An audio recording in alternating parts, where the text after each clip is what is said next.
Friends అందరికీ నమస్కారం అండి. గ్యాస్ సిలిండర్ సంబంధించి మళ్ళీ మారిపోయినటువంటి గ్యాస్ రూల్స్ అనమాట. శుభార్త చెప్పినటువంటి కేంద్రం లేటెస్ట్ అప్డేట్ అయితే రావడం జరిగిందండి. సో ఆ వివరాలు ఏంటనేది కూడా వీడియోలో తెలుసుకుందాం. వీడియోని చివరి చూడండి, అర్థమవుతుంది. మరోసారి ఛానల్ వస్తే తప్పకుండా సబ్స్క్రైబ్ చేసుకొని చూస్తున్నారు కదా, లైక్ చేయడం మర్చిపోతున్నారు. వేళ లైక్ చేయండి. సిలిండర్ సంబంధించి ఈ మధ్యకాలంలో రూల్స్ అనేది కొత్త రూల్స్ తీసుకొచ్చారు కదా. అయితే ఈసారి శుభవార్త అయితే కేంద్ర ప్రభుత్వం చెప్పింది. ఎందుకంటే కమర్షియల్గా వాడుకున్నటువంటి సిలిండర్లకు సంబంధించి రూల్స్ అనేది వర్తిస్తాయని చెప్పేసి, ఇప్పుడు గతంలో డొమెస్టిక్ సిలిండర్ ఏదైతే మనం వాడుతున్నామో ఇంటింటికి అవి బుకింగ్ విధానాల్లో కూడా మార్పులు అయితే చేశారు కదా. తాజాగా వచ్చేసి ముఖ్యంగా గతంలో ఏం చేసేవారంటే మనకు పట్టణాల్లో అయితే 21 రోజుల నుంచి 25 రోజులు, గ్రామాల్లో అయితే 45 రోజులు రెండో సిలిండర్ సంబంధించి బుక్ చేసుకునే సమయంలో సిలిండర్ దొరకక ఇలాంటి పరిస్థితి అయితే ఎదుర్కొంది. అయితే ఇప్పుడు ప్రస్తుతం గ్యాస్ సిలిండర్ సంబంధించి పశ్చిమాసియాలో ఏదైతే పరిస్థితి అనేది తగ్గుముఖం పట్టడంతో కేంద్రం రూల్స్ అనేది శుభవార్త అయితే చెప్పిందనమాట. ముఖ్యంగా పారిశ్రామిక వాణిజ్య ఎల్పిజి సిలిండర్ వినియోగదారులు కేంద్ర ప్రభుత్వం శుభవార్త చెప్పిందనమాట.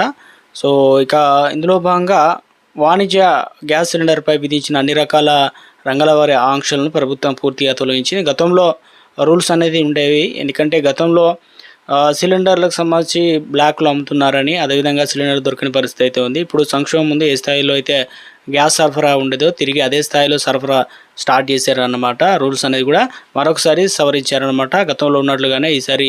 ఎందుకంటే సంక్షోభంలో పూర్తిగా నిలిపేసిన బల్క్ ఎల్పిజి సరఫరాను కూడా పాత వినియోగ 50% పునరుద్ధరిస్తూ దీనివల్ల దేశం గ్యాస్ సరఫరా పరిస్థితిని మెరుగుపడడంతో కేంద్ర ప్రభుత్వం ఈ నిర్ణయం అయితే తీసుకుందన్నమాట.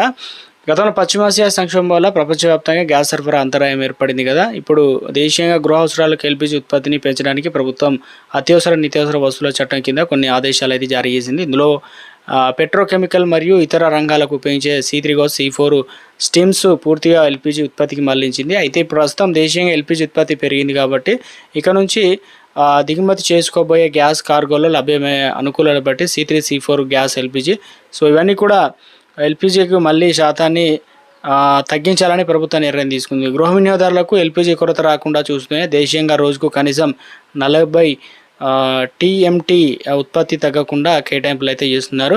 సో దీనివల్ల ఏమవుతుందంటే భవిష్యత్తులో ఇక చాలా వరకు ఇప్పుడున్నటువంటి గ్యాస్ సంబంధించి అంటే దీనివల్ల ముఖ్య కమర్షియల్ సిలిండర్కి సంబంధించి ధరలు కూడా తగ్గుముఖం పడతాయి. అదేవిధంగా హోటళ్ళు, ఈ రెస్టారెంట్లు కావచ్చు, ఇటువంటి వాటికి మనకు పూర్తి స్థాయిలో కూడా అందుబాటులో అయితే ఉంటాయి కాబట్టి రేట్లు కూడా తక్కువ రావడం జరుగుతుంది. అదేవిధంగా పిఎన్జికి సంబంధించి కూడా గతంలో మనకు ఎల్పిజి సిలిండర్ ఉంటే తప్పనిసరిగా పిఎన్జి అనేది వాడుకోవాలి ఒకవేళ కనెక్షన్ ఉంటే. తర్వాత ఇప్పుడు చాలా వరకు ప్రభుత్వం కూడా ప్రోత్సహిస్తుంది పైప్ లైన్ ద్వారా గ్యాస్ అనేది ఏర్పాటు చేసుకోవడం అని చెప్పేసి పిఎన్జి.